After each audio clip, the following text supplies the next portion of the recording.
coming at you from beautiful Sandbridge Beach, Virginia, for another unboxing. This is the Leatherman Curl.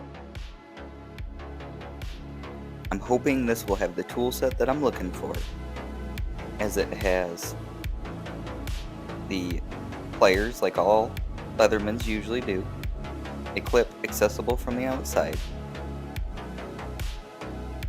a 420 HC clip point blade, a metal file, and then on the inside you're going to access your can opener and bit driver, and of course you've got your all flathead and scissors on the other side. This is about the perfect blend of tools in a Leatherman. What do you think?